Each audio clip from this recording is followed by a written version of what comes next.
Have you ever thought you were alone, only to feel like someone was watching you? And what if, in the middle of the night, deep in the woods, you felt someone breathing right behind you? That night, I learned the hard way that thinking you're alone can be the greatest mistake. Subscribe to the channel, turn on notifications, and like the video to dive deeper into the story. Let's get started. Asterisk. My name is Eric. I'm used to living alone in the US, but this was one of the scariest things that ever happened to me. It all started last summer when I decided to go camping in a remote forest in Oregon. I wanted to be alone with nature. I set up my tent, lit my campfire, and thought I would have a quiet night. But I was wrong.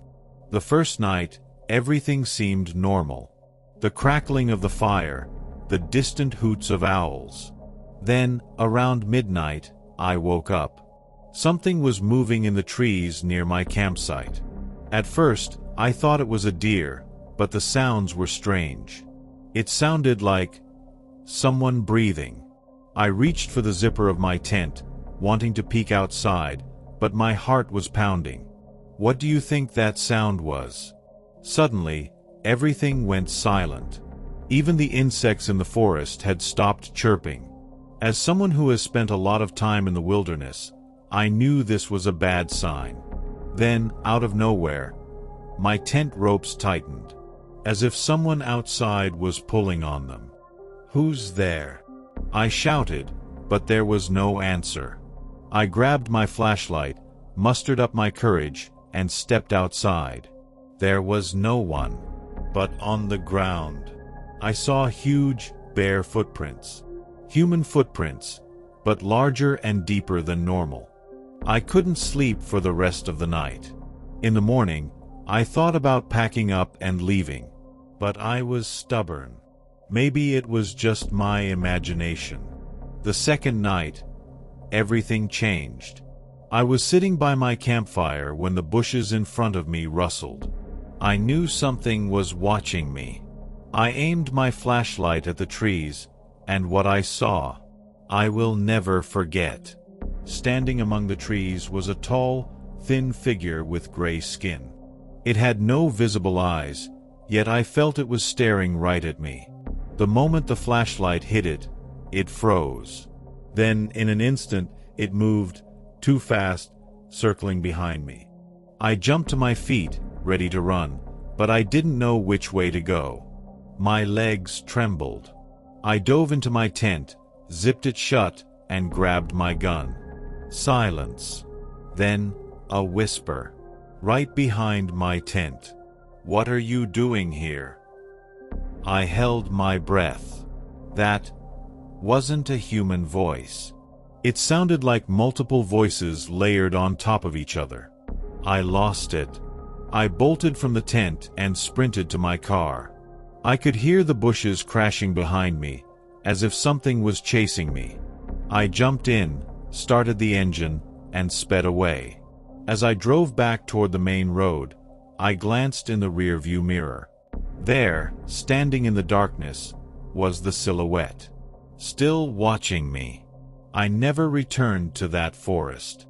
But sometimes, late at night, when I wake up, I hear the same whisper in my ear. "What are you doing here?" That night, as I drove away, my hands were glued to the steering wheel. My breath was unsteady, and only one thought filled my mind. I had to get as far away from that cursed place as possible. When I reached town, I decided to stay at a motel. The room was small and cheap, but I didn't care. I just wanted to lock my door and sleep. But sleep was impossible. Because, just as I closed my eyes, a tapping sound came from right outside my window. My body tensed. Slowly, I sat up and pulled the curtain back slightly. The street was empty. But just as I was about to retreat, my eyes locked onto something. Under the dim glow of the motel sign, in the darkest corner of the parking lot, I saw it. It stood there, just like that night in the woods. Tall, thin, eerily still. But this time, it was facing me. Had it followed me all the way here? A strange feeling crept over me. Running was pointless. I grabbed my knife and stepped toward the door. The moment I opened it, the creature slowly faded backward, not moving like a person, but melting into the darkness. But I knew. I wasn't done with it yet. The next morning, I went to the library, hoping to find something, anything, about strange occurrences in that forest. And finally, I stumbled upon something terrifying. Campers missing since 1978 remain unfound. Authorities report discovering strange symbols and large, barefoot tracks in the forest. Locals believe the area is haunted by an entity known as the Watcher. A chill ran down my spine. Next to the article was an old, black-and-white photograph taken deep in the forest. At first, I didn't notice anything. But when I looked closer, my blood ran cold. There it was. The exact same thing I had seen. Since that day, my life has never been the same. Every time I pass by a forest, I feel it again. Sometimes, late at night, I wake up to find a shadow standing in the corner of my room. The moment I blink, it's gone. But I know it's still there. Because sometimes, in the darkness, I hear the whisper, "What are you doing here?"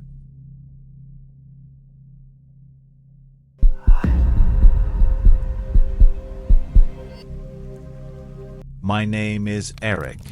I've always loved camping alone, but after what happened last fall, I don't think I can ever do it again. I had planned a weekend deep in the forests of Montana, far from civilization and everything else. I wanted peace, a break, but what I got was something entirely different. The first day went smoothly. I hiked deep into the woods, set up my tent by a quiet lake, and lit a fire as the sun set. Everything seemed calm, until I noticed something strange. There were no animal sounds, not even crickets. There wasn't the slightest rustling from the bushes. Just silence. That night, as I lay in my sleeping bag, I heard footsteps. Slow, deliberate, crunching the dry leaves, right outside my tent. At first, I thought it was a bear, but the steps were too steady, too intentional. I held my breath. Then, the sound stopped, right in front of my tent. I reached for my flashlight and unzipped the tent in one swift motion. Nothing was there, just trees and darkness. But deep inside, I knew something was wrong. I scanned the area, and just as I was about to turn off the light, my eyes caught something between the trees. Tall, unnaturally thin, arms far too long for its body. And it was watching me. I blinked, and it was gone. I couldn't sleep that night. The next morning, I tried to convince myself. Lack of sleep. A trick of the shadows. But as I packed up my campsite, I noticed something that made my stomach drop. Footprints. Leading from the trees, straight to my tent. Barefoot. Human. But abnormally large. I should have left. I should have run. But I told myself it was just my imagination. And I stayed. That night, things got worse. I was sitting by my campfire, trying to calm my nerves. The lake reflected the moonlight perfectly. Too perfectly. It looked like a black mirror. Then, I saw it. Across the lake, a figure stood at the water's edge. Motionless. Still. But its reflection was moving. I couldn't breathe. I grabbed my flashlight and pointed it at the water, but the moment the light touched it, both the figure and its reflection disappeared. And then, from behind me, a whisper. "You shouldn't be here." I ran. I didn't pack my things. I didn't look back. I just ran. Branches scratched my face as I sprinted, and I could hear footsteps behind me. Heavy, fast footsteps echoing through the forest floor. The moment I saw my truck, I threw myself inside. With shaking hands, I turned the key and slammed my foot on the gas before the engine even finished starting. On the road, I glanced in the rear-view mirror. It was there, standing in the middle of the road, watching me. I don't know what I saw that night, and I don't want to know. But ever since I returned from that camp, I've never felt alone again. It's as if something has been following me. Some nights, I hear footsteps in the hallway. And sometimes, just as I'm about to fall asleep, I hear that same whisper in my ear. You shouldn't be here. My name is Eric, and this is the story of why I swore never to go camping alone again. It all started last summer. Deep in Wyoming, I found an old campsite that wasn't even marked on maps. It was abandoned. Very abandoned. Half-burnt logs still sat in the fire ring. Torn tent fabric lay scattered on the ground. There was a strange smell in the air. Stale, moldy, and oddly burnt. I should have left. But I chose to stay. The first night began with an unsettling stillness. The forest was too quiet. No owl calls, no rustling leaves in the wind. Just silence. I was drifting off to sleep when I heard it. Help! A whisper, as if carried by the wind. But there was no wind. I scanned the area with my flashlight. Nothing. The trees stood motionless. The sky was full of stars. I tried to calm myself, but I had a feeling. Something was wrong. The second night, I woke up gasping for air.